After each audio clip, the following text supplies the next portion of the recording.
Okay, I think everything is, everyone is coming here, so I think I can start right now.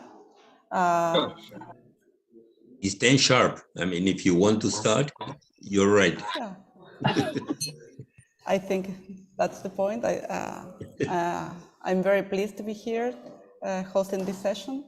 It's a very honor for me hosting this opportunity of In Conversation series, having here to Jorge Katz and Valeria Arza. I am very looking forward to hear this conversation, and I think both of them are very well known researchers in our community, so they would not need any presentation at all. But I will say that Jorge Katz he has a very long tradition in innovation studies. He has been working in CEPAL, in Chile, and also in Argentina. He's one of the most important economists in industrial development in our country.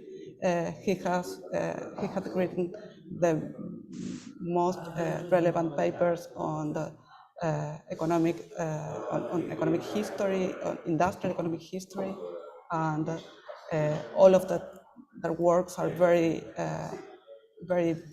well known in this part of the world because he taught us a lot of things about how industrial development happened in South. I think also that what is known, very well known for us, is also reach to other part of the world. He has a lot of works and papers and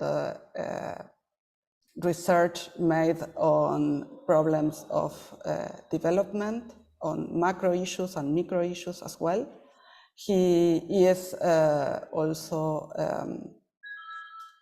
one of the researchers that has go very in deep of the issues on natural resources and the opportunities that natural resources open up for development, and also how those natural resources also need institutions and institutional frameworks that allow a proper exploitation of them that are conducive to development for countries like ours. So I think probably Valeria is going to point out a lot of other things on Jorge's works. So I will let her that job, and I am going to introduce Valeria. She is a very important researcher in Argentina. She has been the head of the CENIT for a long time, which is a very important research institute here in Argentina, hosted in the Universidad Nacional de San Martín, in which I am also I am part of this university. So it's a very big opportunity for our university that she and all his group is working there. She has been, she's a PhD from Sussex. She has a lot of very important publications in Argentina and in different journals and several books. She has been a consultant of several international organizations like IDB, like GLAC, like World Bank. She has recently been awarded with one of the most important rewards here in Argentina for research, which is a CONEX prize. So I would like to congratulate her here for this big achievement in her career as well. And if you agree, Valeria, you can take from here the session. Okay. Thank you, Veronica, for such an introduction of my person. I'm very glad to be here and to have this conversation with Jorge. As Veronica has said, Jorge has a very prolific agenda in issues related to innovation and economic development.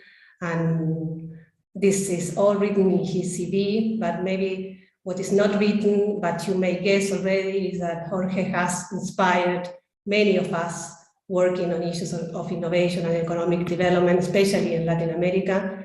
In my case, for instance, my PhD has fully followed one of the research inquiries that Jorge has opened that is related to the micro-macro connection. And this is not only because he has very clever ideas and produces rigorous empirical research, but also because he's very generous at sharing his ideas in these kind of informal settings and conversations, small meetings, and also in the classroom, because he has been teaching for a long time, undergrads and postgrad. But one aspect that I truly admired about Jorge is his capacity for listening and exchanging. He's always prone to listening to others' ideas and to help you building from there. And this definitely, I think, enriches our knowledge base on innovation and development economics. So thank you very much for giving me the opportunity to have this conversation with Jorge, to whom I really admire a lot. So to continue building the knowledge base, I will now start the conversation with Jorge and asking him about what do you think has influenced your research agenda? How you went from one thing to the other, or in other ways, could you build a short story behind your long CV? Thank you very much, Valeria, for introducing the conversation in this way. But before I go into the question itself, let me congratulate you on the prize by the one that Veronica mentioned. Sorry? Usay Award. Okay, I didn't know about it, and it pleases me a lot to be informed about that. You deserve it very much. Now let me go into your question itself. It's difficult for me to make a complete picture of the story. We are talking about a time span of some 50 or 60 years. As many of you know, it was nearly 60 years ago I came to Oxford to do my PhD research under John Hicks. And when you ask me the question of how did I evolve over those 50 years, it's a long span of time in order to be able to rationalize what happened at each moment of this 5 decades period. But I will try to do it. Let's begin by asking, what do economists do as a profession? We normally, as far as I see it, we produce narratives. We produce narratives about issues at the macro level, how global economies behave, and we also produce narratives at the micro level, exploring sectors or individual firms. But basically, our job is that of putting in the literature narratives of things we want to explain. Now, in order to produce a narrative, economists have followed at least 2 different ways. Either they start from the model or they start from stylized facts. If they start from the model, which is the main tradition, they bring with them into the description of the narrative the assumptions of the model. And that has been basically the mainstream of the literature in which the profession has been involved. If you start from the model, you assume to begin with something about the behavior of the agents, that they are perfectly informed, that there is no uncertainty, that they know what's going on in the future, that they maximize profits.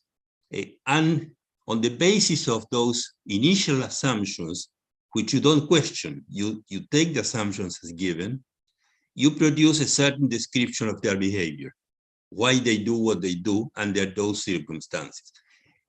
In many circumstances, this leads you to assume that agents maximize, that the agents optimize in their behavior. So what the narrative leads you into this describing behavior as an optimal behavior, as a behavior which is motivated by maximizing decisions and with perfect information.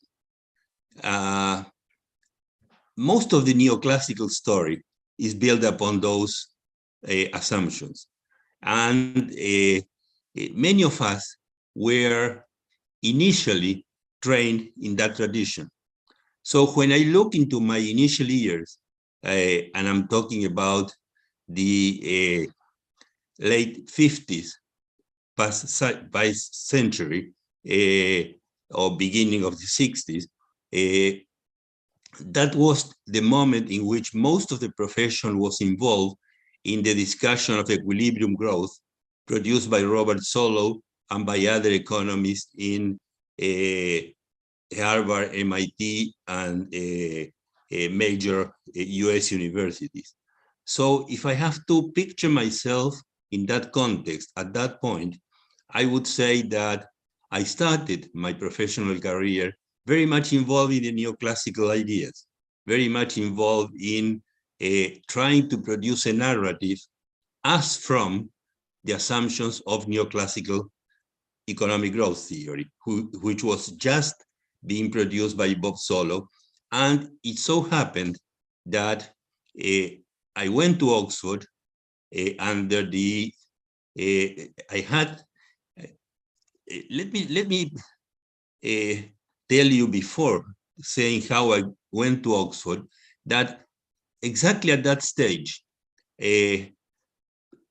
many of us were very much involved in the impact of the Cuban Revolution in Latin America. And during my years of study in the University of Buenos Aires, I had at some point the privilege of receiving the Che visiting our faculty and giving a lecture. So much of my initial concern was related to these ideas that economics could help a lot to change the world. And immediately after finishing my training in Buenos Aires, that was in 1964, I received an invitation from Paul Streeton in Oxford. And when I went to Oxford to study with Paul Streeton, he was at that stage moving to London to work with Harold Wilson and with Nicky Kaldor in the Ministry of Economic Development, the British Ministry of Economic Development, and he left me over with Sir John Hicks, who opened up who was my supervisor in those years. So when I try to understand how I entered the profession, I very much entered from this perspective of neoclassical economic growth and guided by Sir John Hicks, who was a magnificent director to me, but induced me in a certain way of interpreting economic phenomena, which was equilibrium and maximization, very much in the neoclassical sense. Upon returning to Argentina, that particular research with John Hicks was published by North Holland Publishing Company in '69 as a study of the transformation of the Argentine economy when foreign capital entered to the economy massively between 1959 and 1964. And the question I tried to explore through Cobb-Douglas production functions was how did the scenario change after some 200 multinational corporations entered the economy, and they changed dramatically the institutional environment in which manufacturing growth was taking place in Argentina. So upon returning to Argentina after the publication of that book in '69, I initially intended to continue along the same line of exploring industrial growth in Argentina using neoclassical tools. And for that purpose, I designed a questionnaire and I interviewed some 200 manufacturing firms, trying to understand. It was very fashionable at that point to correlate research and development expenditure and productivity growth. If you look at the literature of those years, Edwin Mansfield had two very significant books in which he produced a lot of evidence for the United States of the correlation between productivity growth and R&D expenditure. And in a way, that was the sort of research line I intended to follow in those days upon returning to Argentina. And I carried out these questionnaires, and it was at that point of the story that somebody called Chris Freeman entered my radar, because I did organize a seminar at the Instituto di Tela in Buenos Aires, which was a very significant point in my personal development. And I invited Joe Stiglitz, Chris Freeman, Nathan Rosenberg, and Simon Tatel, and some other interesting people at that point. This was 1969, 1970. And long conversations with Chris Freeman in Buenos Aires suggested me that I was following a static way of looking at firms through that questionnaire. Chris invited me to SPRU, and I went as a visiting fellow for the next 6 months after that conference finished. We are talking about 1970, and he was at SPRU. SPRU was a very small outfit at that point. Only 10 or 15 people, no more than that. And it was interesting that Chris's library, his own library, was SPRU's library. So when I wanted to consult new books, he would tell me, go to such and such a place in my own library, his library, and look for the book there. For the next 3 or 4 months, I had numerous conversations with Chris, and he was at that point studying the chemical and the electrical industry in England. And I very rapidly understood that he was taking me away from the static perspective of my questionnaires and trying to induce me into a dynamic interpretation of what was going on behind those questionnaires. And that semester was very significant for me in 1970. Before I went back to Argentina with those questionnaires and tried to move into a more dynamic interpretation, and I started to leave the neoclassical perspective away. I feel that as a turning point in my own development, because I gradually moved from the assumptions of the neoclassical picture ex-ante idea that the firms maximize, that they know all about the future, there is no uncertainty. And gradually, I moved into a situation in which the dynamics of the industry transformations picture was impressing me much more than the neoclassical story. So I feel that visit to Spru in 70, 71 was really a very significant element in my own work. This ended up in a book published by Fondo de Cultura Económica in Buenos Aires in 1974. And to continue the line of my personal development, it so happened that I presented in Mexico the results of that book, of the correlation of the structural transformation related to those industries and those questionnaires. And in the sessions in Mexico was Gus Rainis from the Yale Growth Center. And when we finished the seminar in Mexico, he came to me and he offered me to visit the Economic Growth Center in Yale, and which I did. I went in 72, 74 to Yale. And it was at that point that another important person in my trajectory emerged, which is Dick Nelson. By the time I went to Yale, Dick was working very much in why firms differ within an industry, and he was using a very Marshallian kind of language, using genetics as his way of looking at firms.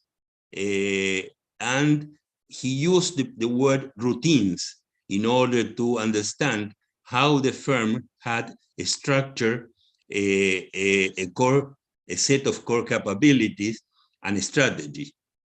And I came back from Yale in 74, 75 to Argentina with both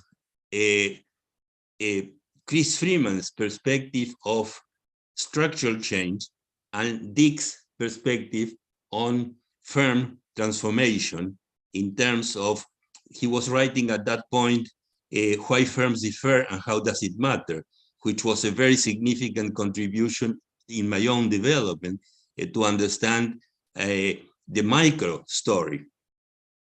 Now, it was at that point, returning to Argentina with those two major elements in my backlog, that I came to Argentina in a very particular moment in which the whole story of the Washington Consensus was beginning to be a major element in policy making in Argentina.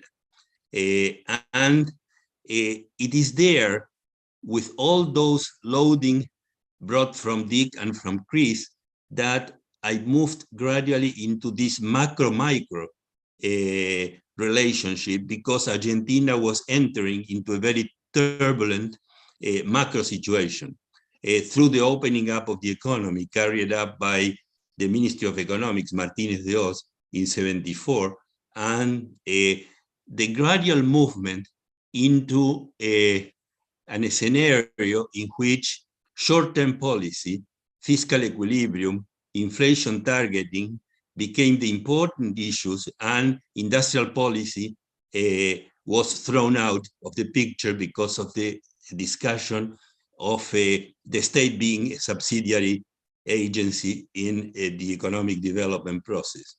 It's interesting to notice that at the same time, the theory of economic growth was changing due to the contribution of Lucas and Sargent and other economists in Chicago, which brought in rational expectations and maximizing with a subsidiary role for the state. So Argentina and other Latin American countries were moving in this direction of putting aside industrial policy and concentrating in short-term fiscal management and inflation targeting and equilibrium management, short-term equilibrium management. So it's there that besides the industrial picture, which I was trying to describe through the eyes of Chris and Dick, the micro-macro element became important also in my perspective. In a sense, the micro-macro aspects were not present in Dick's or in Chris, but I came to a very turbulent picture in Latin America, which induced me to put together what I was bringing from Chris and Dick with the local situation of a very turbulent macro picture in which there were violent movements of the macro uncertainty, which affected micro behavior of the companies. So it's only in the second part of the 70s that this macro incidence on the micro structure and behavior became important in my own thinking. So that's part of the answer to your question, Valeria. I'm sorry it went too long in the answering, but it reflects in a way this continuous intention of mine of producing a narrative starting from the neoclassical assumptions, moving away from that into issues of industrial organization, and after that, incorporating this micro-macro incidence on industrial organization. That's part of my answer to your initial question. Yeah, thank you very much, Jorge. It seems to me that the way it's working in your agenda is that you come from theory to the empirics, right? You come from theory and then you contrast what you found in theory, what you found in the empirics in Latin America, and then it's how you are building your research agenda. So it's really very interesting. And I wonder, if you think about the different theories of economic development that we have available, what can we learn from them, and what do you think is missing right now at the present time? That's a very important question, Valeria. There are at least three theories or three agendas, research agendas, looking at development issues, which unfortunately do not dialogue with each other. We have a neoclassical agenda expressed in the equilibrium growth theory, originally presented by Sir John Hicks in the IS-LM perspective, and developed later on by many others. First, in Hicks's presentation was a closed economy. There was no international movements of trade in his narrative, in the way he set up the macro equilibrium of a closed economy. Then Fleming and Mandel open up the IS-LM Hicks's framework into an open economy, but they still continue on this equilibrium growth analysis of the neoclassical sort. Now, there is a second, but this theory doesn't have a micro. Basically, it's a theory of the macro equilibrium of the economy.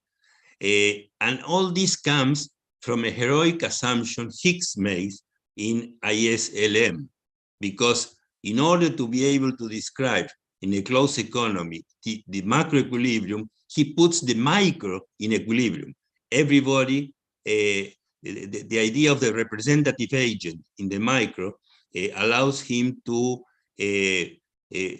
assume that at the micro, everybody has the same behavior.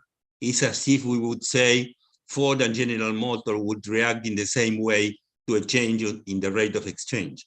I mean, he doesn't look into these issues. He doesn't look at how the micro changes its structure as a result of macro changes. He's only dealing with the macro. So we have a neoclassical theory of growth which doesn't have a micro. Then, just on the opposite, we develop a very significant line of research at the micro, starting from Schumpeter, which is, or before that, which is bottom-up, is studying not top-down as in the neoclassical scenario, but bottom-up issues at the industry level. The book by Schumpeter in 1936 deals with 5 industries: vehicles, electricity, steel, textiles, and one more which I don't remember now. But he starts at the micro and develops a structural transformation story of how capitalism operates. But he doesn't have a macro. He has lots of insights about how the structure of industry operates, and produces very interesting ideas as to how the entrepreneur is the dynamic center of transformation of capitalism, but he doesn't deal with the macro picture. So we have a neoclassical story which has a macro but doesn't have a micro, and we have an evolutionary theory starting from Schumpeter which has a very strong micro but doesn't go very strong into the macro. Now, it's important that much of the contemporary contribution of evolutionary theorists do not really work at the macro level. There are interesting examples now in 2 lines of research which have been expanding. One is the balance of payment constraint theory of economic growth, in which you have people such as José Antonio Campo from ECLAC, or José Porcile, también from ECLAC, also from ECLAC, which come from the idea that the volatility of the macro affects the micro. And that resonates very much into the way in which I look at these issues, that the macro volatility affects the micro behavior. And then there is this other line of thought, which is also very interesting, which is Schumpeter meets Keynes, or Keynes meets Schumpeter, which was basically associated to Giovanni Dossi, but also more recently to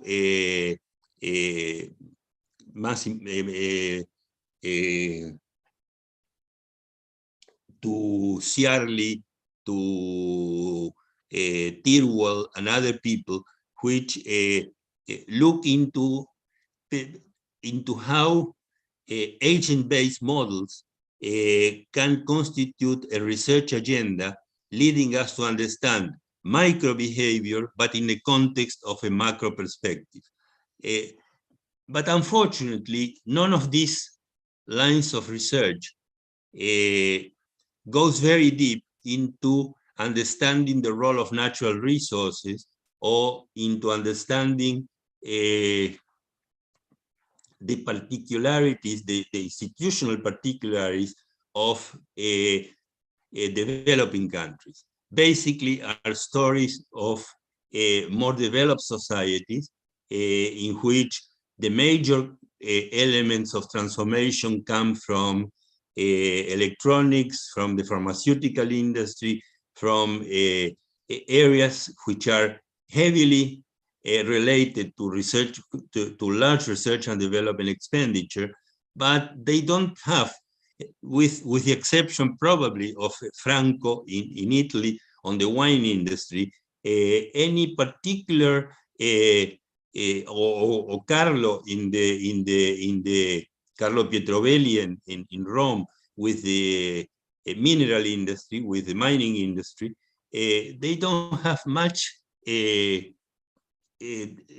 analytical development about the specificity of natural resources.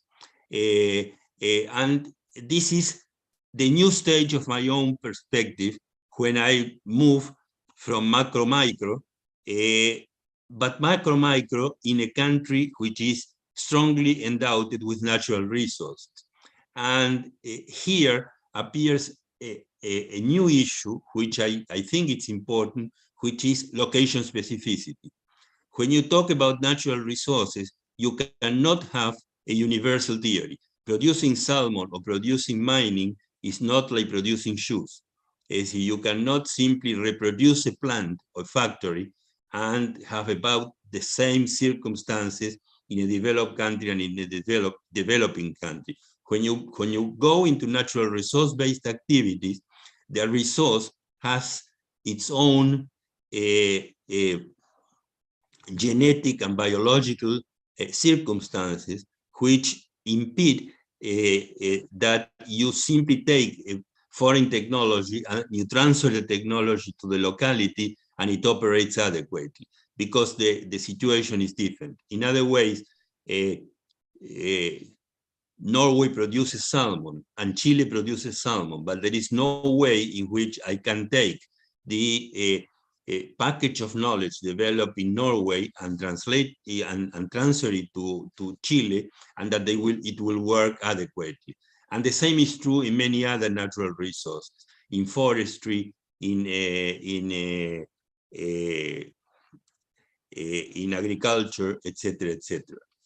So to answer your question, I have to recognize that we still don't have a theory that embraces the macro, the micro, and the location specificity of countries which are natural resource based, in which the micro cannot be taken to be simply a template of what's going on in a more developed industrial society. You need to develop local capabilities to understand the resource loading capacity in each one of the locations in which you exploit natural resources.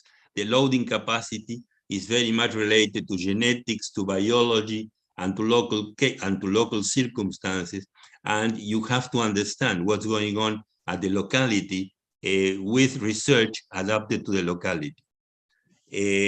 So the final answer to your question is that we don't, at this point, really have a very strong development theory, which would help us to put together what we receive from mainstream theoretical contributions to a natural resource-based economy in which you have to understand the location specificity of the resource and the capabilities of the local society to manipulate the genetics and the biology of the local situations. Thank you, Jorge. I've read at some point that you said that as a consequence of failing in macroeconomic stability in our countries in Latin America and also in productive development, you claim that there are 4 countries within each Latin American countries. Could you explain a little bit more what had happened and how this occurred? And also, if you have any idea of whether there is a way back from these 4 countries issue within each country? Again, a very interesting question, Valeria. Thank you for it. As I said, in the mid-70s, and this is related to the 2 oil crises at the world level, 73 and 79, a very significant transformation occurred, basically in developed countries.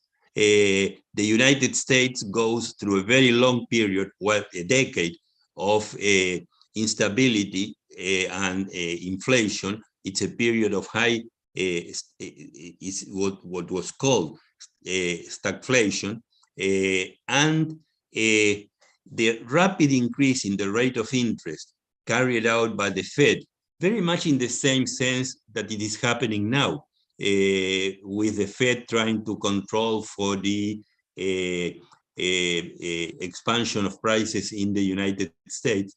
That has an incidence upon the way our countries integrated into the world economy.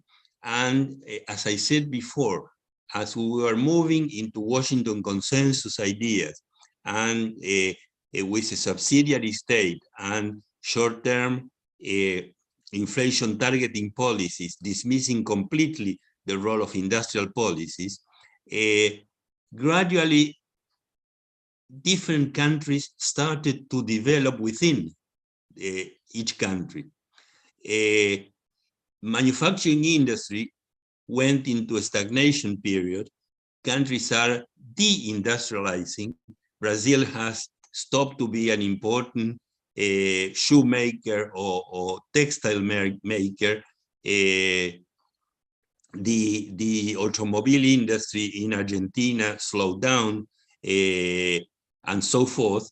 So in a way, there is a certain fraction of the GDP which used to grow very rapidly in manufacturing activities, which with the opening up of the economy and years after with the entry of China and India as major exporters in these areas, not only stagnated, but began to deindustrialize. So that's one part of the production structure. The other part of the production structure is the one based on natural resources, which has a lot of locational impact in terms of environmental deterioration, which is a very significant part in all of these countries in Latin America. Related to mining, related to forestry, related to the use of water and to the use of energy and so forth. The third sector in the economy is a large fraction of manufacturing production in the hands of SMEs, small manufacturing enterprises, which are not at the frontier of productivity, which are lagging behind 20 or 30 years in terms of the technology they operate with. And the fourth is an increasing sector of excluded population, which is gradually being expulsed from the metropolitan areas to the periphery, and with very weak access to public goods such as running water or transport facilities or electricity. So really, each one of the Latin American countries at this, and I'm thinking particularly in Latin America, at this stage, in my own view, is integrated by four different sectors of society, which have demands on the state for public intervention and require resources which the state is nowhere near of having in order to satisfy the requirements of the modern part of society, which somehow is connected with the international economy and dialoguing with centers of technological transformation in the world, which is a small part. I would say is no more than 10–15% or maybe 20%, and with differences between countries. The lagging behind sector of domestic SMEs in textiles, in shoe production, in electromechanical machinery, etc., which lag behind 20 or 30 years, and the natural resource-based sector, which is having a very strong, very major impact upon the sustainability of local natural resources.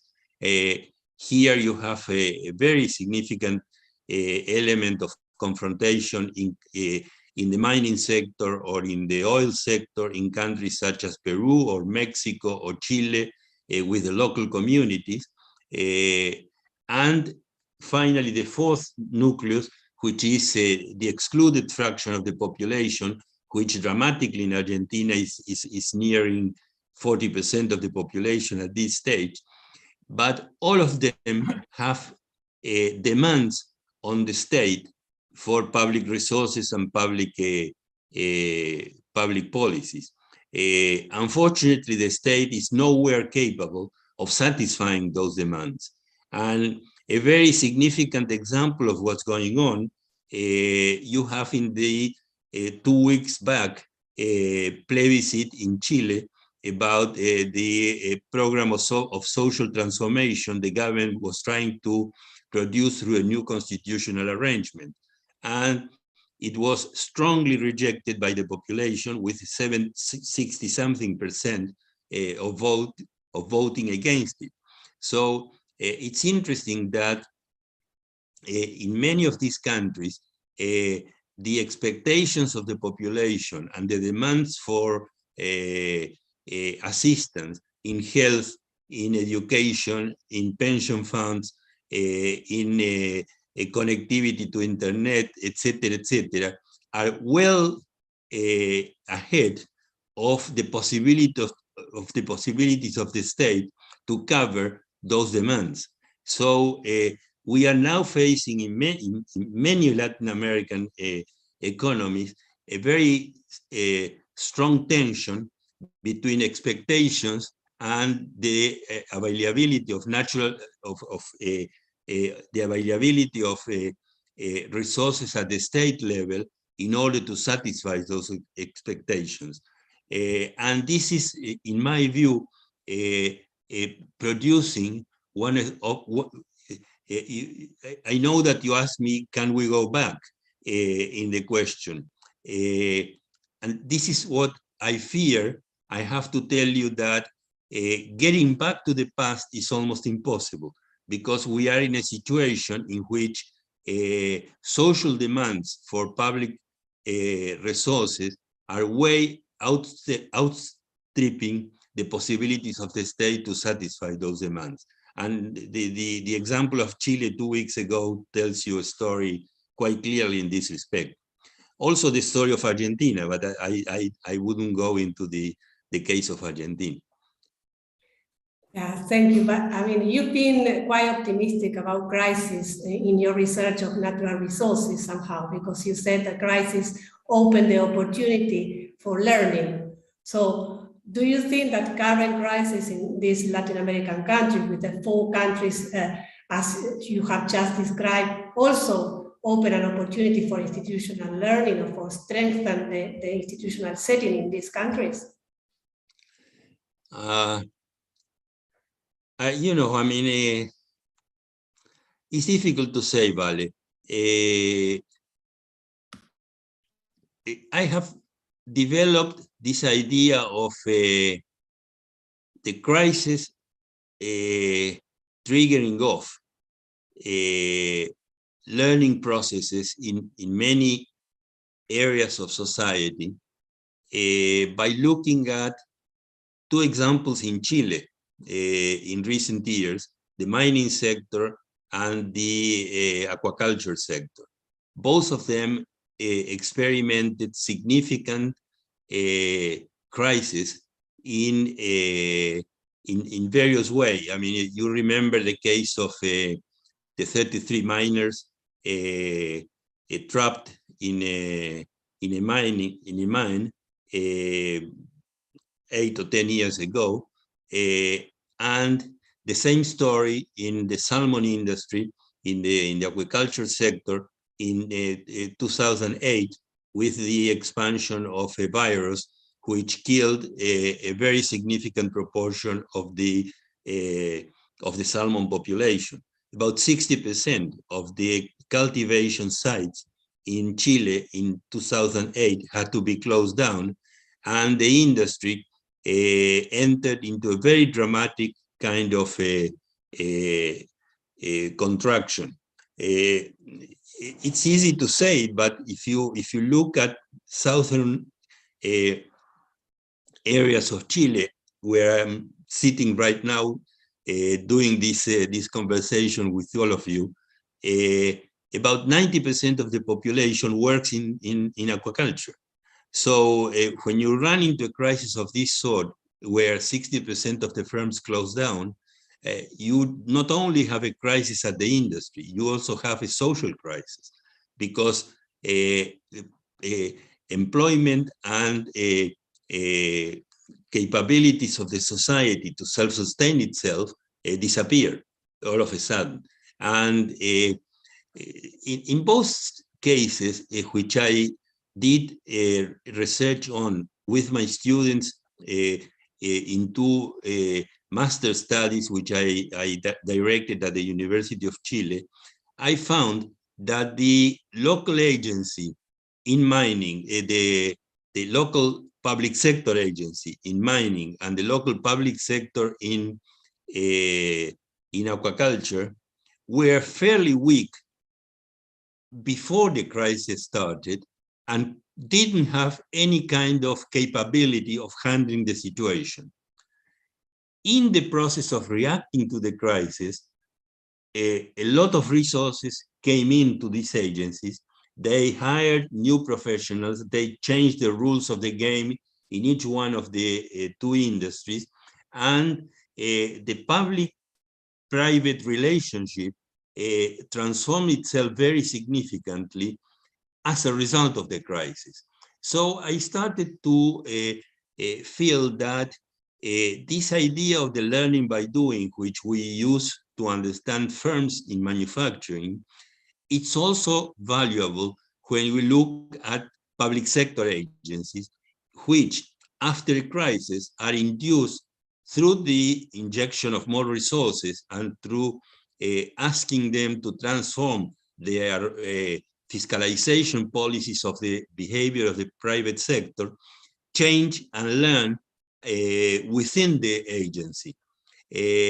And this is where I went into exploring this issue that you bring up in your question, which is these two agencies moved into ex-ante risk management policies in substitution for what they had before, which was reacting after the crisis had exploded.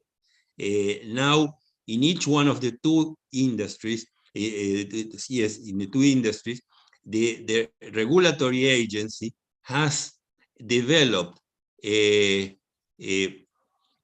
information technology and digital processing knowledge in order to do ex-ante risk management, which would allow them to predict when you would have possible crisis in the future and to react to that dynamically before it happens. And at that stage, it sounded to me as if not only firms learn, but also public sector agencies learn. And there is accumulation of capabilities also in the public sector. But we don't really have many studies of this sort. And it would be really interesting to expand our understanding of learning capabilities, not only in the private sector, but also in the public sector.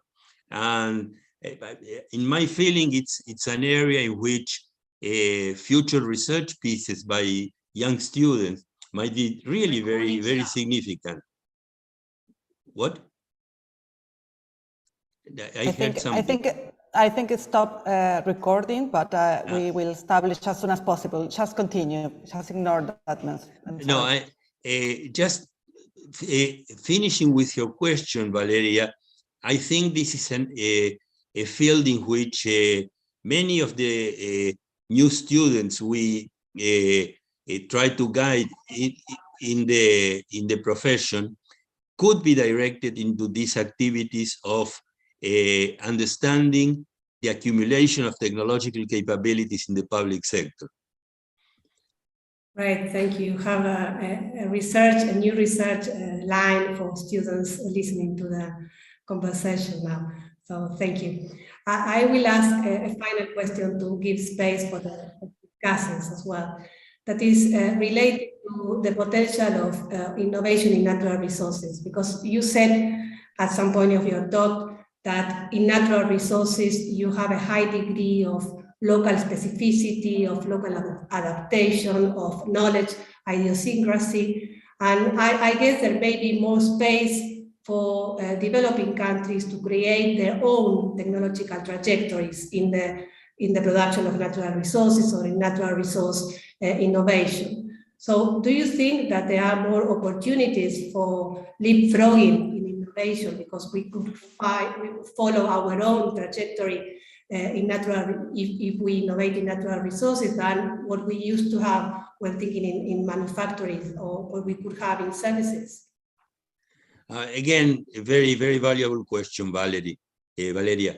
In manufacturing, we have a difficult time ahead because countries like China or India have been installing large-scale manufacturing facilities and are moving very rapidly into the expansion of manufacturing based on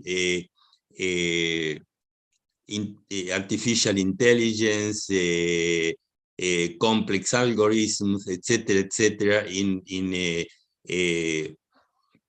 in company organization and things like that, which I find difficult to think that our companies in developing countries will follow that rhythm, that path of a competition with China or India.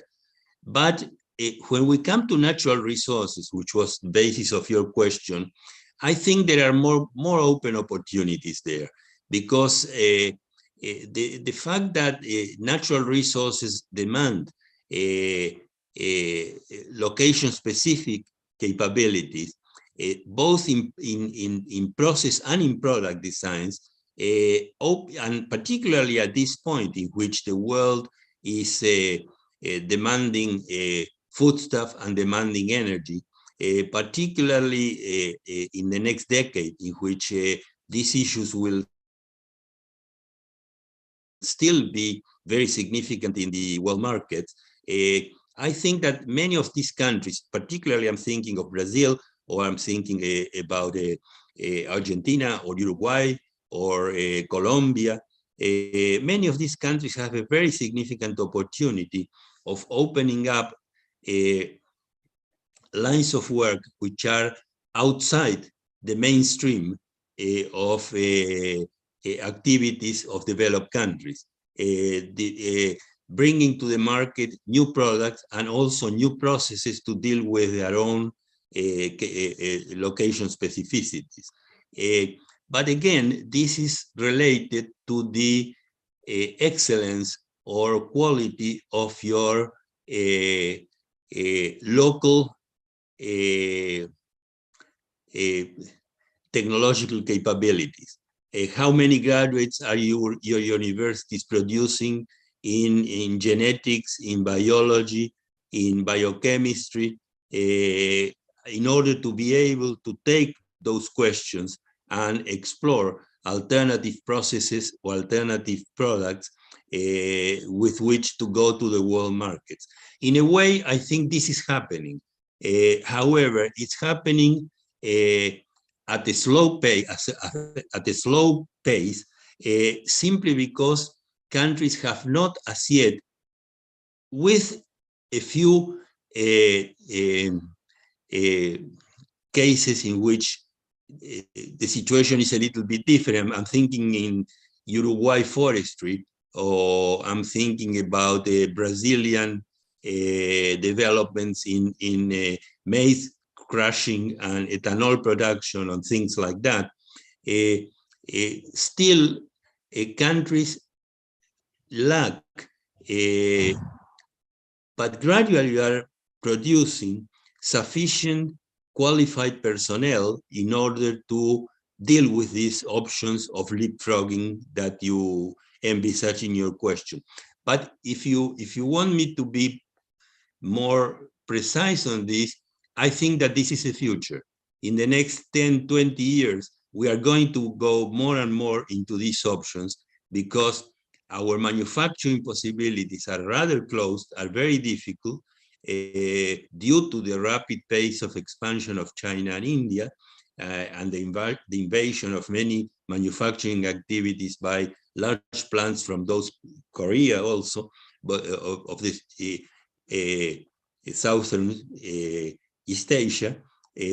But natural resource-based activities are showing a very significant opening up due to the gradual increase in our domestic capabilities to tackle these sectors. Great. Thank you, Jorge. We finish precisely at 11. Conversation. I think it was planned to have a break now, is it right? Yeah, thank you very much for this very insightful conversation. I'm very fascinated for all what has been said about the life of Jorge. That all the details are fascinating. I think all the audience are also well interested in all what has been said. Also, I think we have been you have been talking about the main issues, micro and macro relationships, crisis, natural resources, and I think it's very interesting that we find we arrive to the issues on capabilities at the end and the problems of development that are anchored on this lack of capabilities. So thank you very much both. I think we are going now for a very brief break. Before, I would like to remember all of you that we will have our next In Conversation series hosting Franco Malerva that will be interviewed by Richard Nelson. And that will be on 11 of October, so a few weeks from here. So just keep this date in mind. Now we are going to this break for 7 minutes, and we'll be back then. Thank you very much. You can close your mic, your video as well, and we'll be back in 5-7 minutes. Thank you, Veronica. Thank you, Vero.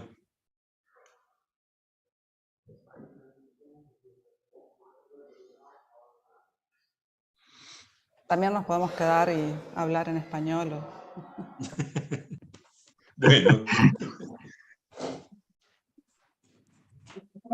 Qué interesante, Jorge. Estaba siguiendo, recordando, tratando de recordar lo que nos contabas desde Nelson and Winter o alguno de los Druid donde nos conocimos.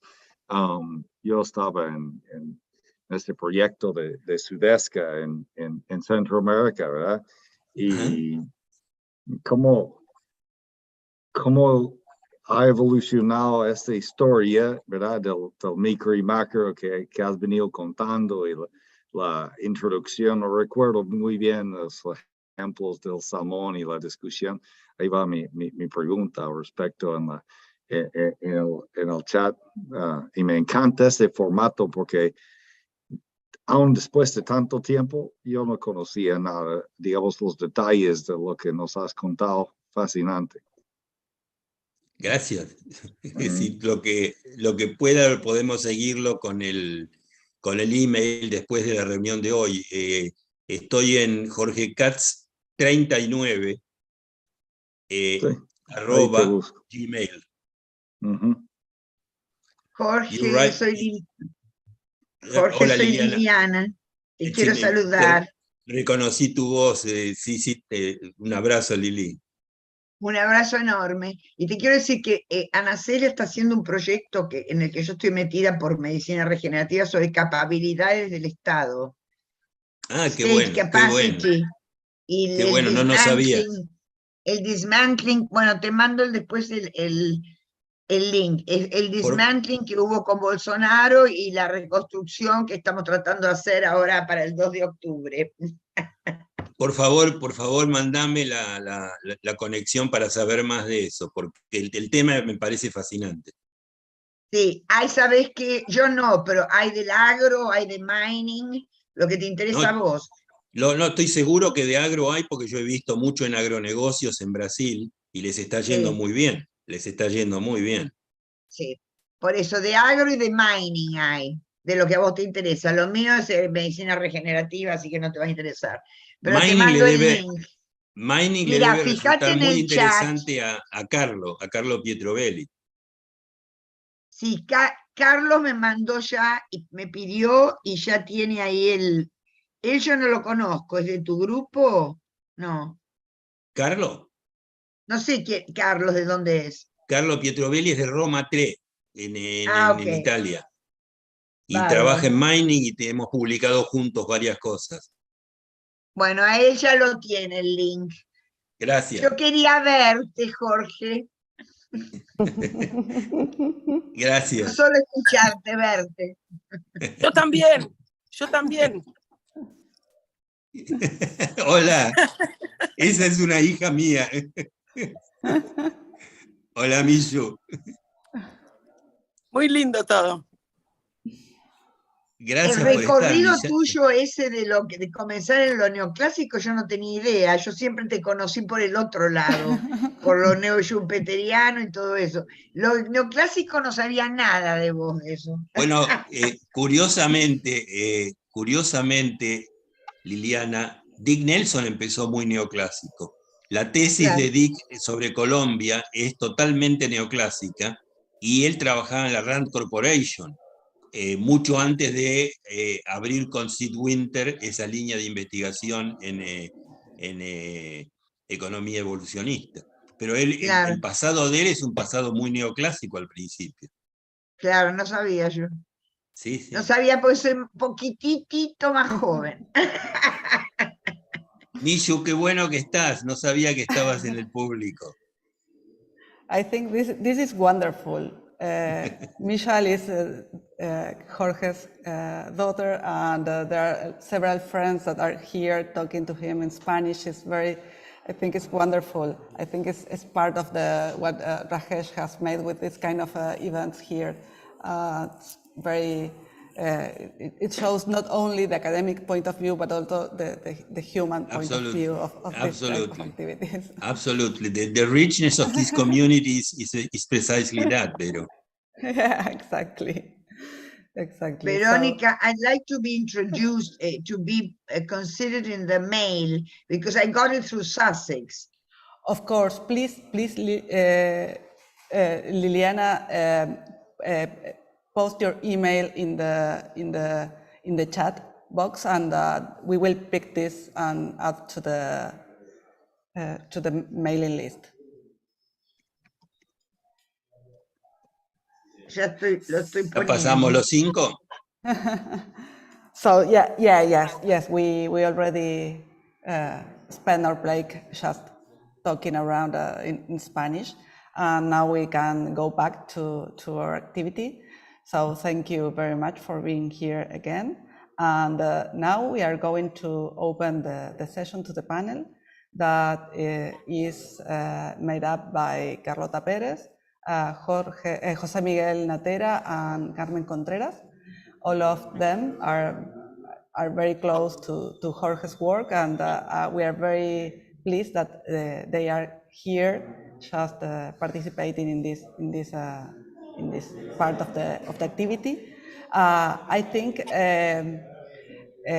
Carmen has a little time limit, so I think it could be better if she starts with her questions, and then we can move to the other participants. And as well, we will pick questions from the chat box, so please add those questions as soon as you want. I think there are already some of them there, so I will read it before in a few minutes before. So Carmen, start as you want. Thank you, Veronica, and everyone for inviting me. It's always a pleasure to hear Jorge. I could listen to him, the entire day. I knew a little bit about his story when he was visiting in Oxford when I was doing my PhD. And actually, I'm one of those undergraduate students. Jorge was my professor of development economic theory. And after his classes, I fell in love with, and I understood the necessity of searching for our economic problems, but with a multi-diverse perspective, because it's not only economic sometimes that can also contribute to our understanding of economic problems. And I was so lucky because afterwards we worked together at the University of Chile, and I was so lucky to be able to accompany him in a couple of interviews in the south of Chile.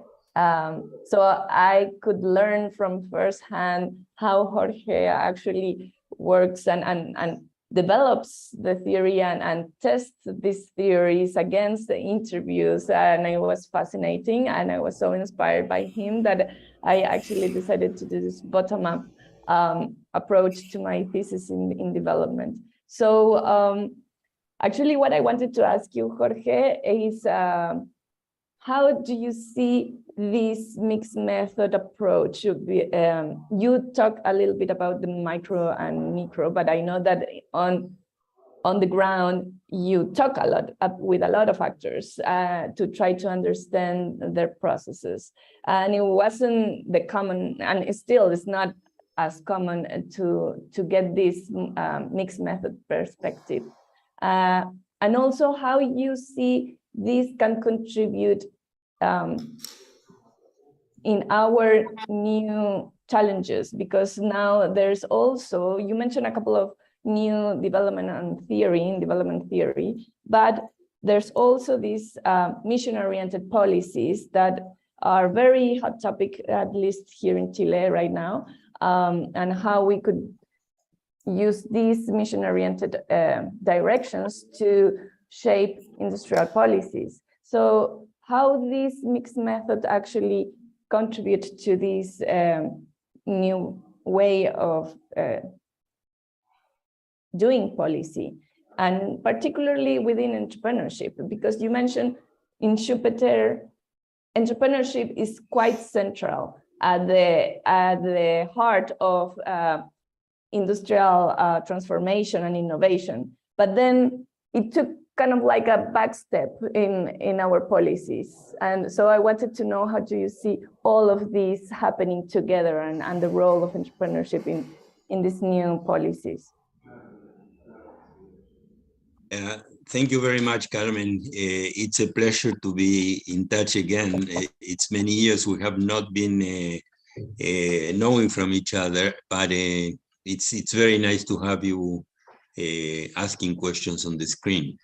The question is very difficult because most of us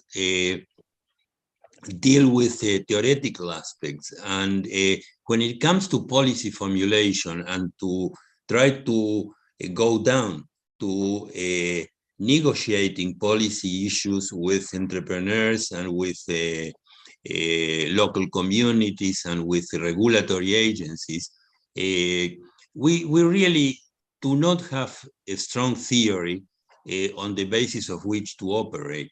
We have kind of metaphors, but we don't really have a good, strong theory as to how to handle the relationship between entrepreneurs, local communities, and regulatory agencies. It is a topic in which a lot of research needs to be carried out in the future. I like this idea of a mission-oriented projects, much in the way Mariana Mazzucato has suggested it, and also I quite understand that Corfo in Chile, and you are there now, under Jose Miguel Benavente is exploring this alternative. I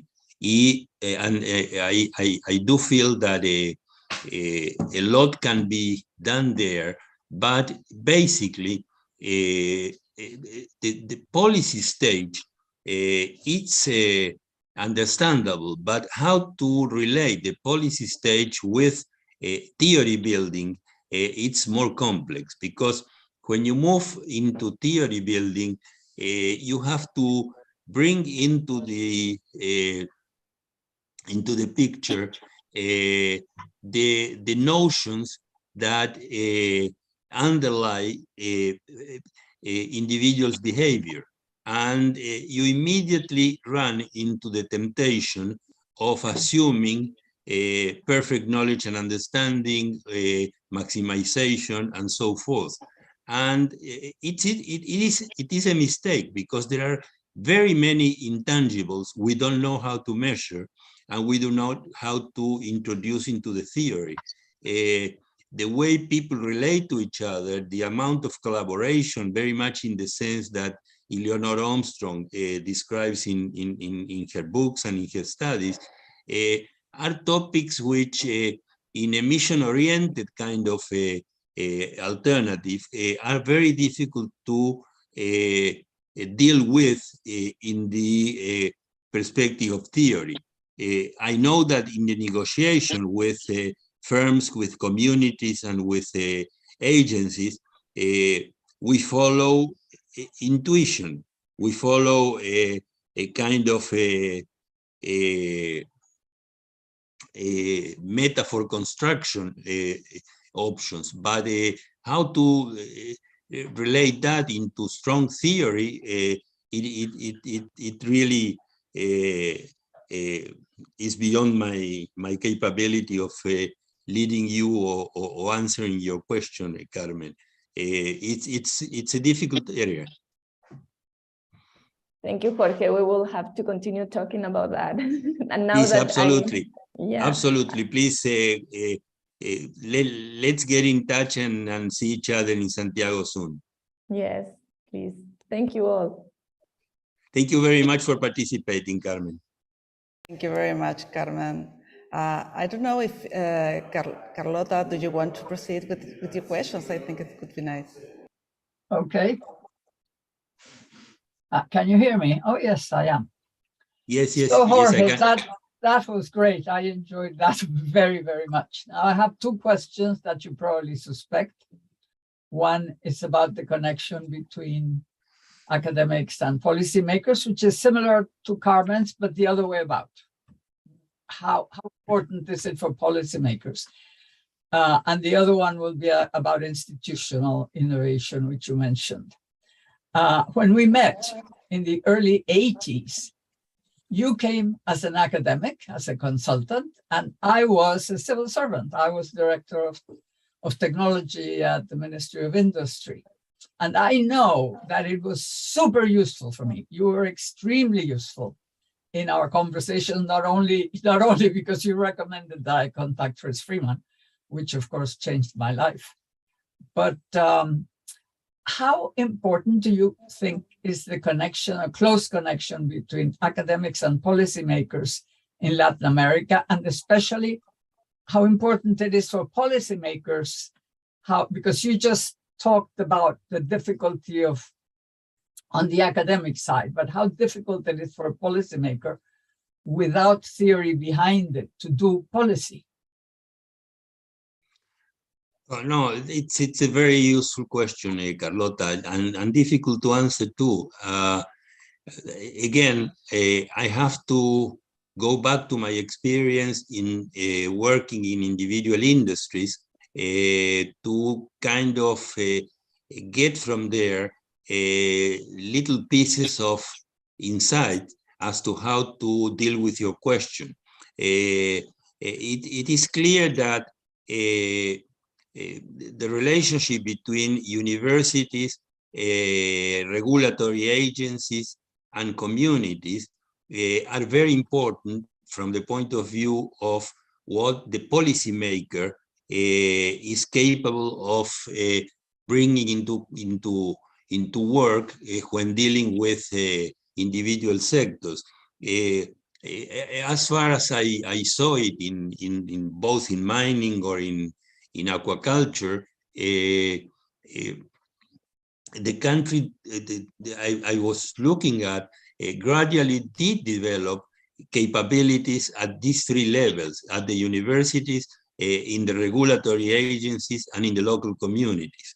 And when policymakers have to go into action, they have to deal with the three of them. They have to develop a language to relate to academics. They have to develop a language to understand how regulatory agencies operate, and they have to develop a very different language in order to deal with local communities.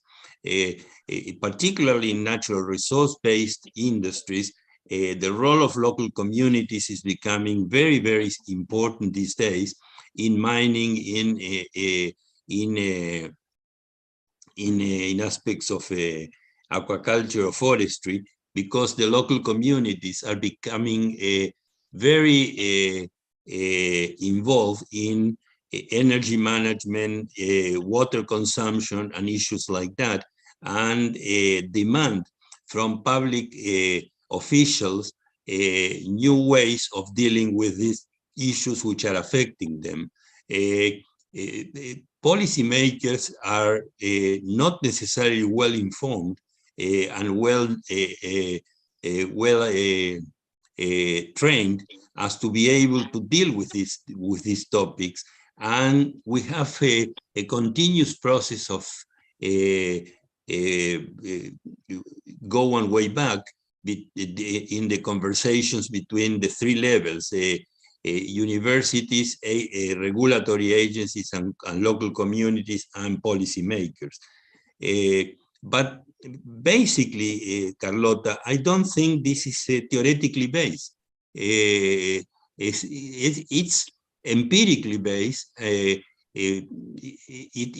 Somehow develops through the interaction, but as far as I make it, this is far away from theoretical modeling. No sé, I don't know if this goes well, into that's what... pretty tragic, because we're talking about innovation policy. The whole idea is that people are studying innovation policy, and then if that doesn't contribute to policymakers, then what in the world are we doing? No, you don't mean that, do you? What I mean, Carlota, is that policymakers try, but usually not on the basis of a strong theoretical model, but on the empirics.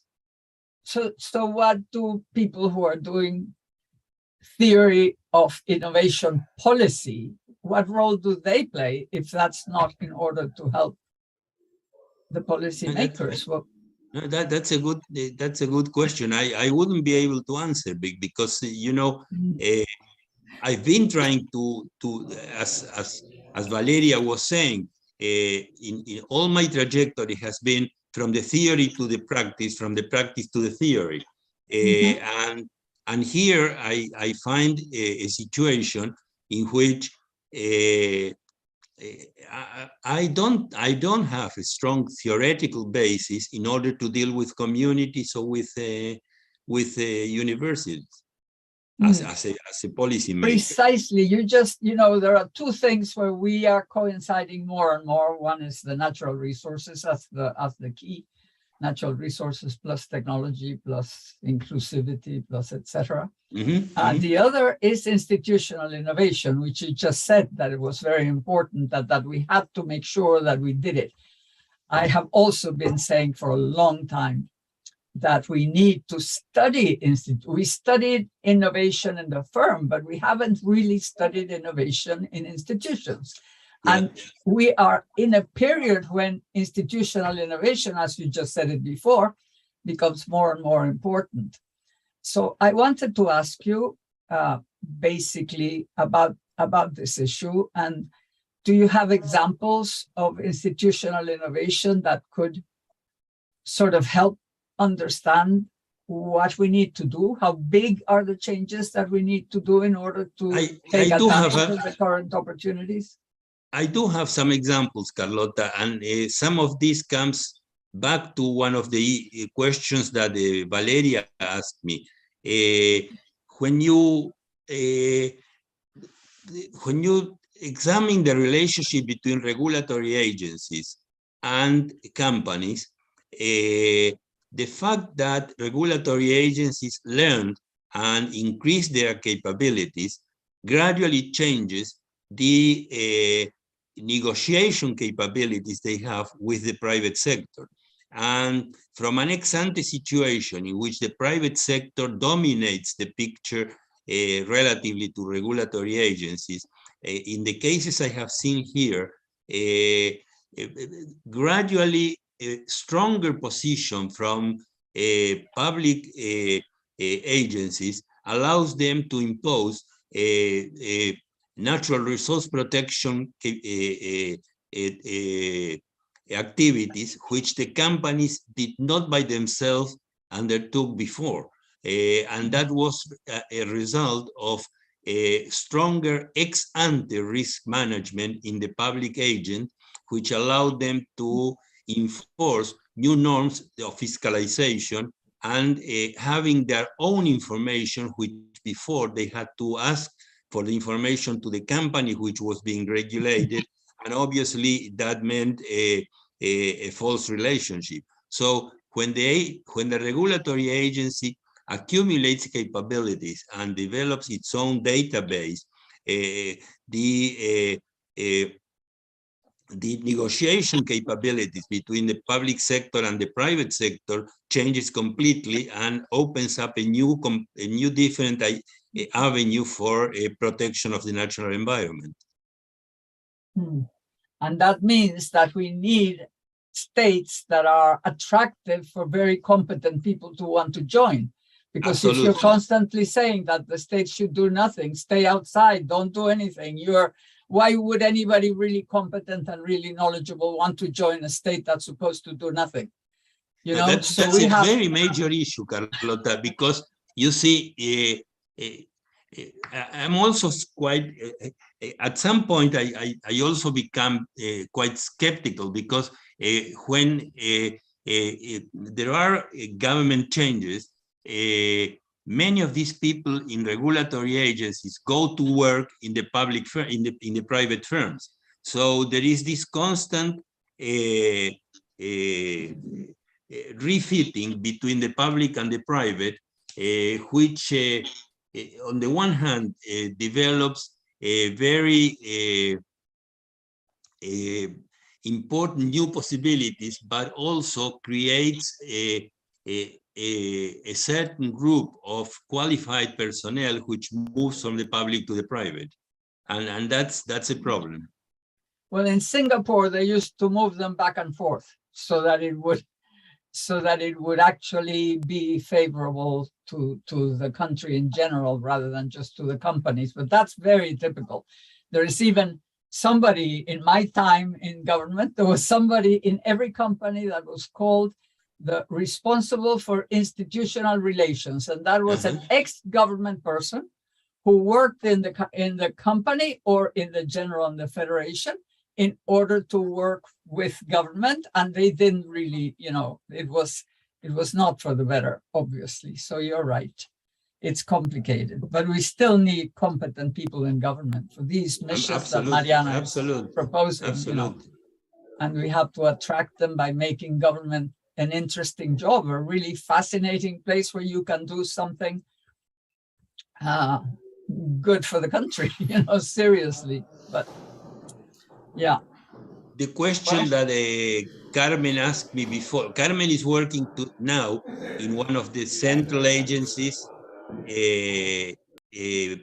doing industrial policy in Chile. So a very interesting follow-up of this conversation with you, Carlota, could be to try to bring Carmen into the question and Jose Miguel Benavente, who is his boss, in Corfo, in Corfo, right? Yeah. Right. Yeah, I've worked a lot with Corfu. That's one hopeful little corner. Okay, thank you very much for your question, Carlota. Very, very important. I am really tempted also to talk about this, but I think let's move to Jose's questions, and then we can go back to this issue on public capabilities and the movement of people around the academics, state, and also in private sector. So Jose, do you want to go ahead? Sure. Thank you all for the invitation. Thank you, Veronica and Rajesh, for the organization of this session, which has been quite interesting. First of all, I need to say that Jorge Katz is one of the persons that we admire the most here in Latin America. And I feel really confident talking in a collective way because I have seen it and I have felt it as well. I remember in Argentina once there was a talk about your contributions, Jorge, and people was giving you an standing ovation, and some of them were even moved to the tears because they were so happy to celebrate what you have done and the person that you are. I remember there was a Spanish colleague, very young, and she said, these people appreciate Jorge. And I said, no, they don't appreciate. They love Jorge, indeed, because they have seen it and they know it from the very core of his personality.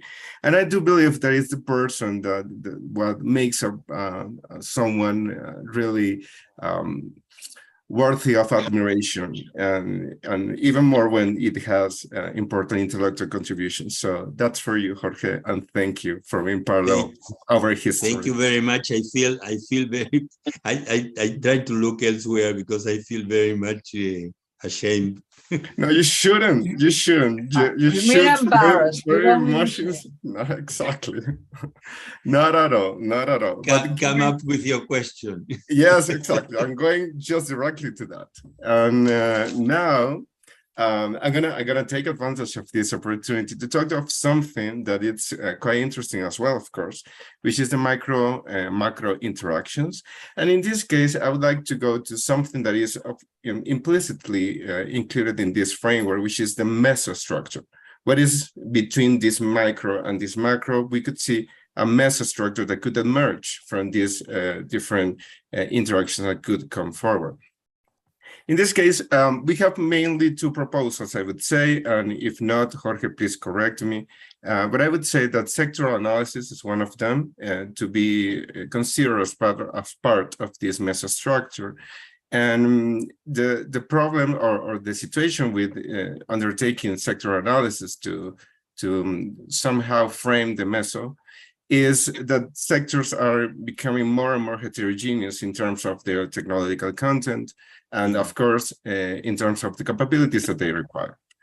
In this sense, how do you think that we could undertake sectoral analysis that could be actually useful nowadays, considering, in fact, what we have discussed in round, that at the end of the day, we want to inform policy makers or have at least some policy intervention. I know, and I fully agree with the discussion, it's hard, it's complicated, we have to find a way.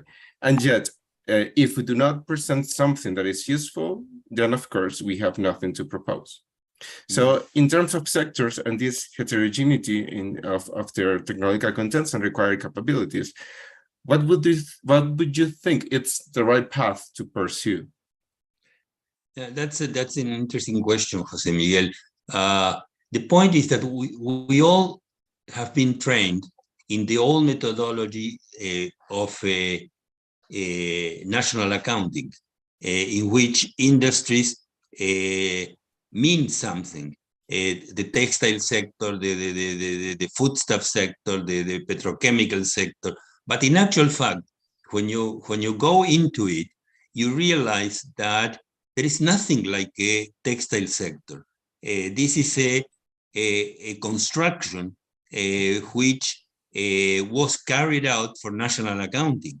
When you look at the sector itself, it's a bunch of very heterogeneous firms, and the productivity differentials between those firms in the sector, so-called, are very large, sometimes 5, 6, 7 times difference in productivity per labor between firms which are supposed to be in the same sector. So the idea of what a sector is more a statistical artifact than a real issue for policy formulation. When we come to policy formulation, we go back to the question of Valeria, the four countries within each country. Because at the level of the sector, you have small SMEs, which are 3 decades behind in terms of technological capabilities, and modern firms which are dialoguing with the international productivity frontier. So you cannot have one policy for all of them in a single package. You have to deal with them very differently. Now, it is very difficult for public officials in the Ministry of Industry or in the Ministry of Trade to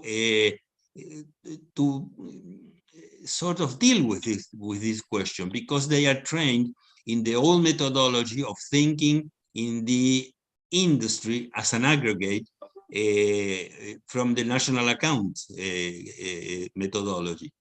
On the other hand, if you look at the kind of, when you take into account the heterogeneity, you will see that in the modern part of the industry, you are moving into 4.0 industrial organization technologies, digital processing, artificial intelligence, etc., etc.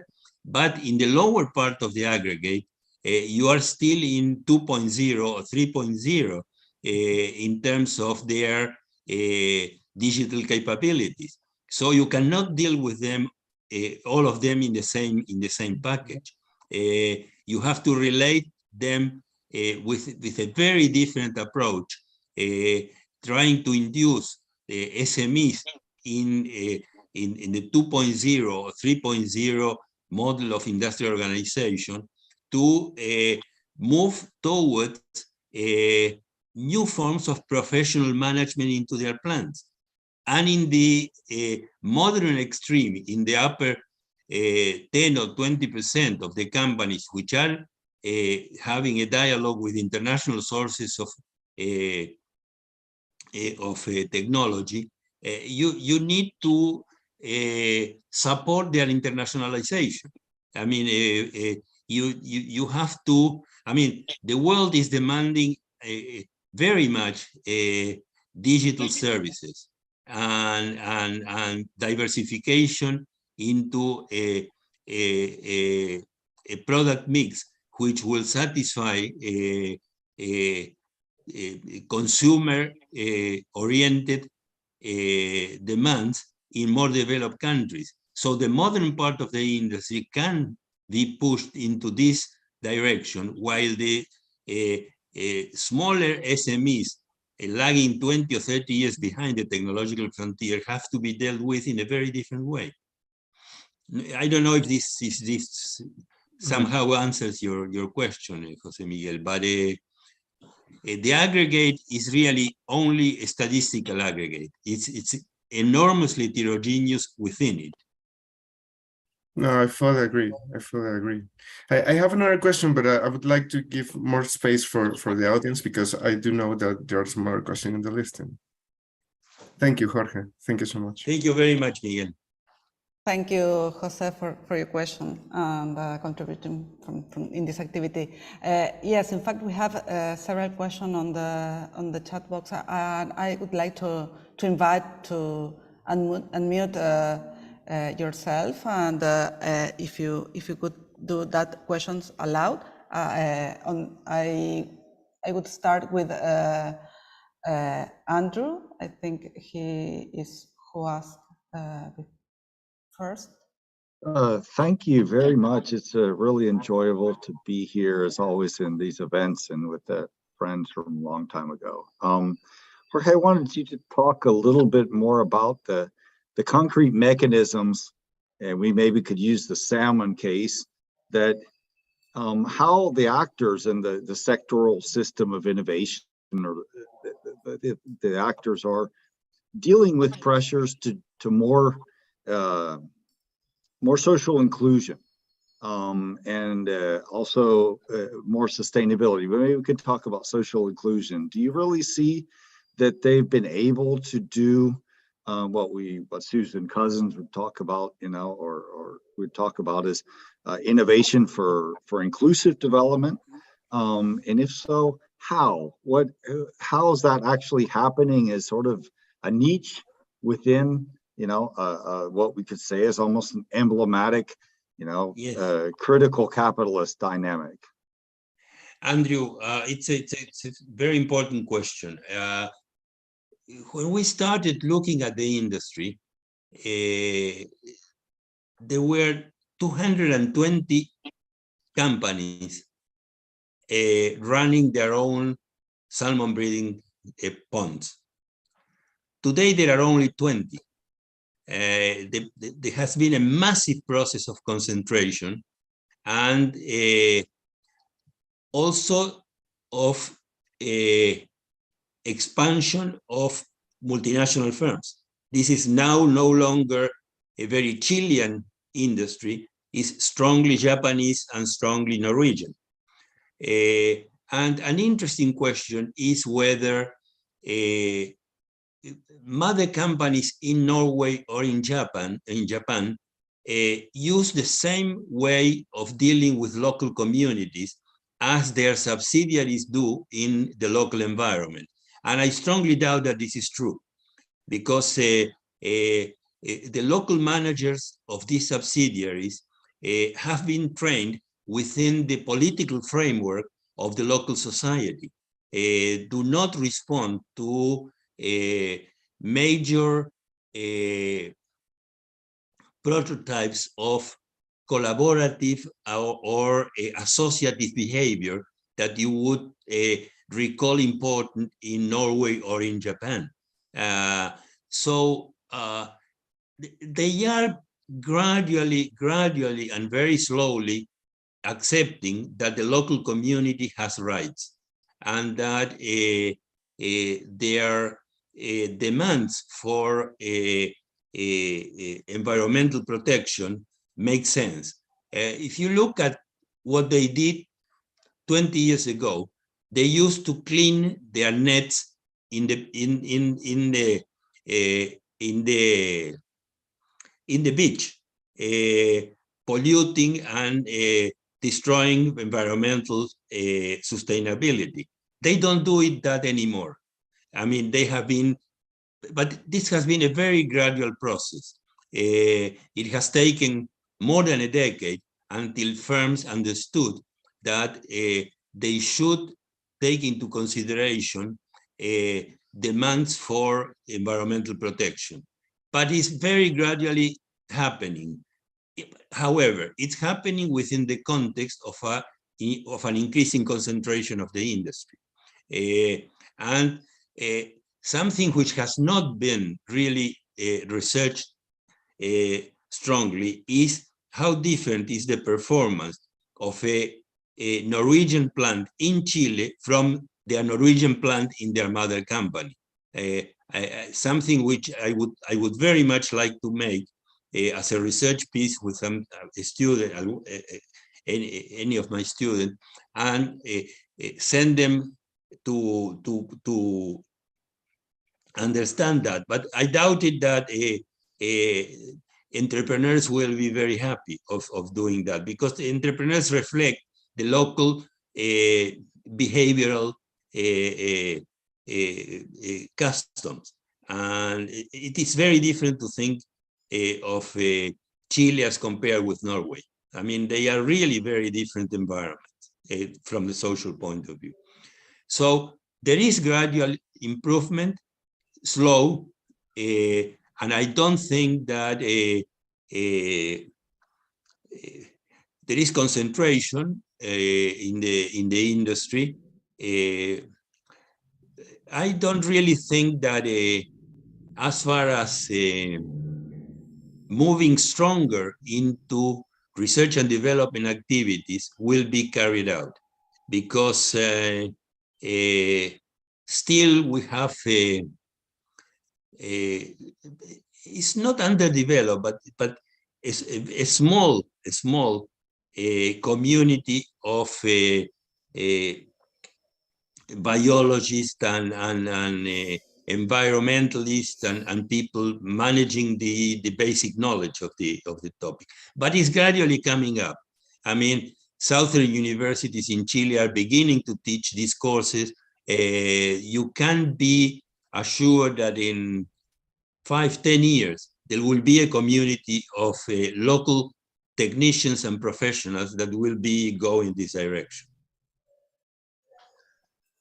Thanks, thank you. I have another people that are also posted questions in the box chat. Here I have a question of Shiguidu. I don't know if I'm pronouncing it correctly, but if you want to open your mic and ask your question by yourself, it could be fine. Also, I have a question from Sean Cunningham. So I would like to propose you that say your question aloud, and then Jorge can pick some of your observations. Do you want to ask your question? Yes. Hi. Glad to join this very interesting session. For Professor Katz, I just want to receive your opinion on the envision for the economical development for the future, because now we are facing, we are in a very drastic changing area, especially in the globalization trend and the digital economic trend. So I want to hear your opinions on the economical development trend for the future. And my second question is about I think for most of the economical theory, they think that the industry and the urbanization are the optimal way for the developing country to achieve the economical growth or development goal. But in the process, the informalization seems a very common phenomenon across in the developing or developed countries. So how do you see these informal and formal dynamics in this economical development process? Thank you. Thank you very much. I don't know if I quite understood well the nature of the question, but let me just react to it as I understood it. In a sense, the present situation is strongly shaped, as it happened in the 70s, by what happened in more developed countries, in the United States, and in their fight against the inflation process, very much in the reflection of the oil crisis of 73 and 79, and how the United States, the Fed, reacted at that point without much considering the impact they were going to have with their policies of stabilization on the peripheral countries. Again, this is happening today. I mean, the Fed is reacting if you see the debate between Paul Krugman and Larry Summers as to how the Fed is managing the US inflation and the impact this is having on peripheral societies, I think that much of their discussion forgets the fact that in the periphery, the foreign debt, it's strongly reflecting the hiking up of the interest rate in the United States, and creates a number of problems in the peripheral countries. Now, going back to the 4 Argentinas of the Valeria's question at the beginning, I think that this is strongly affecting peripheral societies by expanding the informal sector, in the sense that productivity has stagnated in the more formal industries. The pressure of Chinese and Indian exports are strongly affecting small and medium-sized firms in the peripheral countries, and the response of lowering rates of employment is pushing the informal sector up. So in part, getting back to Valeria's question about the 4 countries, I think that present international situations are strengthening the difficulties we are having of managing the overall equilibrium of our societies. In my view, it's difficult that, I don't know about Brazil. Brazil might be a different case because it's so large and it's doing so well in agribusiness that it might turn up to be different. But they are in the edge of an electoral confrontation between Bolsonaro and Lula, and that might influence the pace of investment of technological change in the years ahead. But they are doing quite well in terms of agribusiness. Now, if you turn to other countries in the region, it's quite clear that the capabilities of the public sector to handle informality are not very strong, because they are so pressured by the demand for subsidies in other areas of the economy that the excluded part of society, which is a very significant portion of society, it's getting very, very little help. And informality and exclusion are just expanding. So I don't know if this answers your question, but in a way, I'm a little bit skeptical about the future in this sense. Is it that I don't see strong activities from the public sector dealing with informality and with exclusion. Okay, thank you, Professor. I have two more people in my list. They are Sham and also Rajesh. I would like to ask you, please be very, very brief, because we are now running out of time. So please. We have to close at 12? Yes, we have to. And we have only 5 minutes left. Yeah. So please go just straightforward for your question, and then we have some time to wrap up the session. Okay, thank you. So thank you very much. I actually thought your comment on the statistical formulation of sectors to be very interesting, and I'm going to take this forward.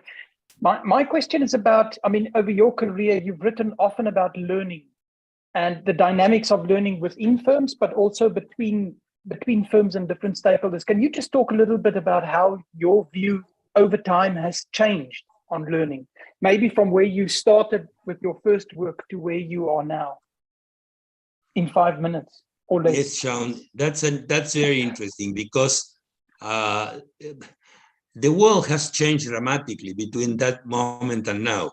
I mean, I myself feel myself very dislodged in my understanding of the informational revolution we are in the transition to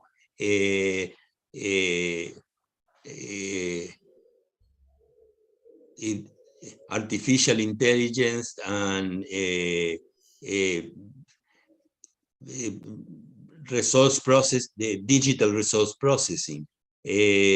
So my feeling is that learning has now taken a quite different path because these new forms of learning in the information society and the moving towards metaverse and to these activities of managing algorithms and running at distance plants and through the plants or agricultural units, but both through the use of algorithms and massive data mining are sort of changing the nature of the game altogether. People are opening up new avenues of engagement in these learning processes, which are very different from the ones I uncovered 30 years ago, in which we didn't have this informational revolution around.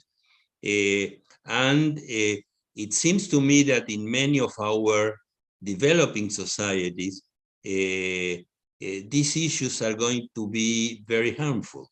I mean, when you compare with the pace at which China or even India are moving in this respect, I see a very significant shortcomings in much of the area I'm looking, particularly in Latin America. Okay. Jorge, thank you for this this fascinating glimpse on your beautiful and intellectually stimulating career. I do not know whether my question is befitting to be the last question of this session. Still, I wish to know, how did your early life and upbringing impacted on your intellectual development and your outlook on society? Thank you. That's interesting. I mean, as I said when I opened up with Valeria, I grew up in Argentina in a moment in which the impact of the Cuban Revolution was quite strong. I mean, I entered training to economics in 1959, and it was the year in which Castro entered Havana. And at that point, the achievements both in education and in health of the Cuban government were just fantastic. And we thought in our own meetings at the University of Buenos Aires that that was the clear path in which many of our countries should have gone. When you look at that 50 years along the line, or 60 years along the line, you see that it's very difficult to deal with this long-term perception of how societies are going to change. You see today the dramatic involution of the Cuban situation and the fact that what we believed to be the future 50 years ago did turn in a quite different direction after the discovery of DNA and the biological revolution and the discovery of internet and the evolution towards digital towards the digital economy. It makes me think that these ways of thinking our lifetime process as a unit is quite difficult, because what I thought 40 or 50 years ago completely not misunderstood, but it was completely different to what the evolution of society turned up to be along the way. In particular, by these two major breakthroughs in biology and in informatics, which obviously in the late 50s I couldn't predict. Neither could Raúl Prebisch or Joseph Schumpeter. I mean, I'm not talking about myself. I mean, when Schumpeter spoke about the industry studies he was looking at, he never imagined the technological transformation biology was going to suffer in the 80s or in the 90s. Or Raúl Prebisch when he was heading ECLAC. But well, that's the story. I mean, the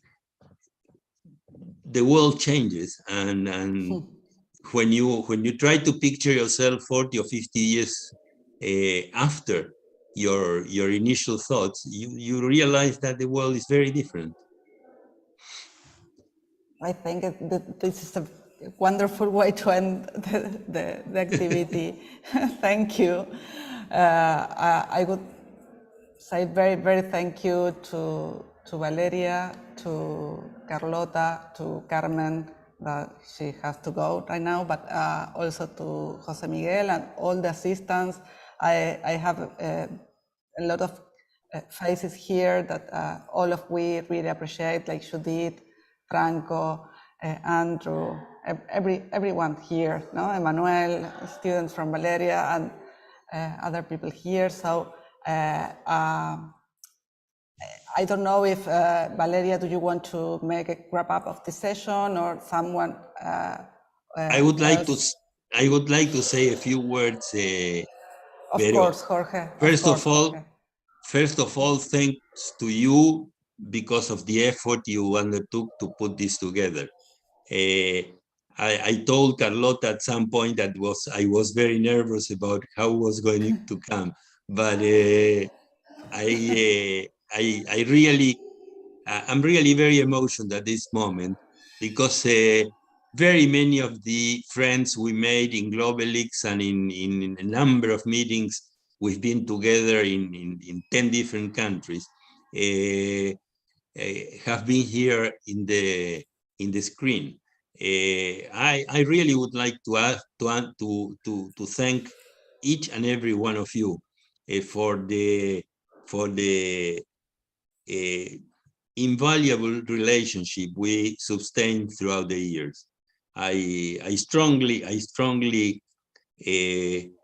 value the amount of friendliness and you know. Thank you, Jorge. I leave it here.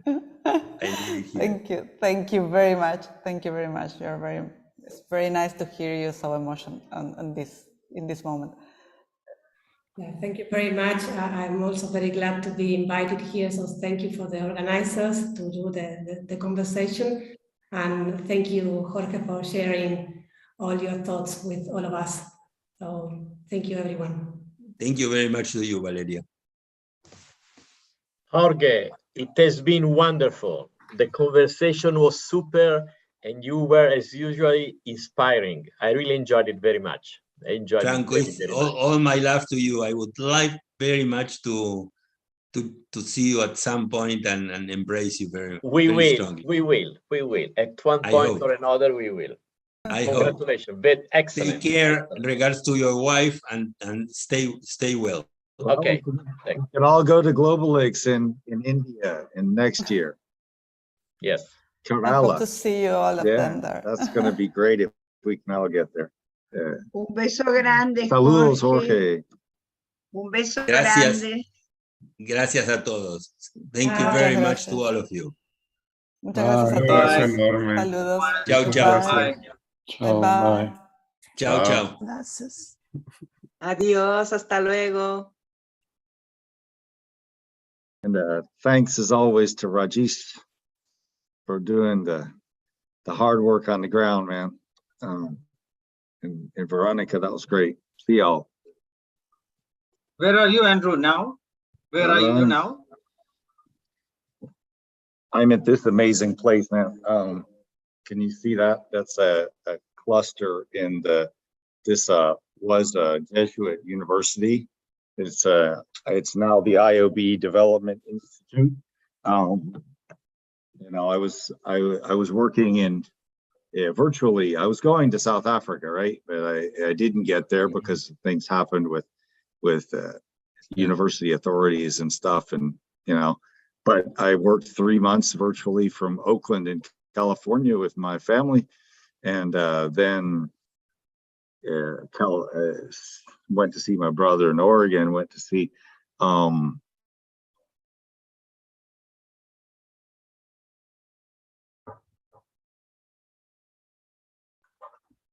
Yeah. Your voice is not audible. You're not audible, Andrew. Something went wrong with your connection, I think. You're not audible, Andrew. You are cut off, Andrew.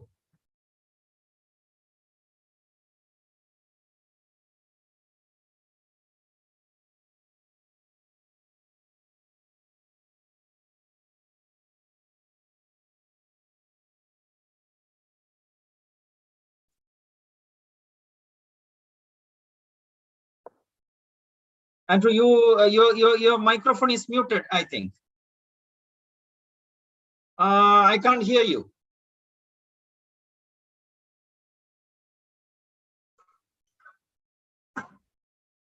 I will write you an email. We will chat through the WhatsApp. I think something went wrong with the connection. Can hear you. Yeah. I can hear you now. I don't know what it was. Something was weird. I was just telling you that I've talked to we talked last time about KJ and getting to Kerala. I got that pending, but I saw him the other day, and he was presenting his proposal for the secretariat. The Global Secretariat is now with KJ. I think you know about that, and so we got a big challenge in organizing conference and working with the secretariat. So he needs somebody like you to keep to do shit in the secretariat. It's a very good opportunity. Yeah, it's a very good opportunity for all of us. Yeah. Yeah. Well, he wants to do this really, this really decentralized secretariat. So I think there is an opportunity to keep building there directly with him. I think so. Pursue that opportunity, Andrew. This will be good for you. Pursue it, and I wish to see you in Kerala. Please come down. Well, I'll be there someday. I don't think I'll miss the Global X conference. I'm quite sure I'll be there.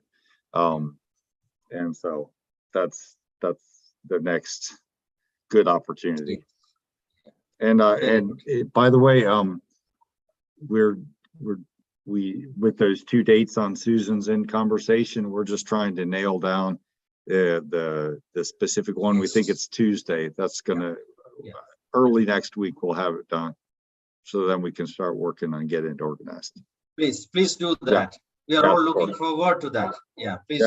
I'm extremely sorry for missing out on that fateful email. That never happened. I mean, one thing we have to realize is that shit happens, and there's nothing we can do about it. So we just got to go on from there, you know. Okay, see you. Indu, how are you? On 21st, I am setting up a panel on transformative innovation policy with the UNGA thing. Please do participate in it. Yeah, I saw. I will share the link with you. Yeah, you're in some activity right now, right? I mean, I thought you were. I mean, I saw something last night. You know, the times are all different, but you're in something right now, right? Yes. Now 8:30. Now the session might have started. The one might have started now. Okay. It is already started. Bye-bye then. Thank you so much. Bye-bye.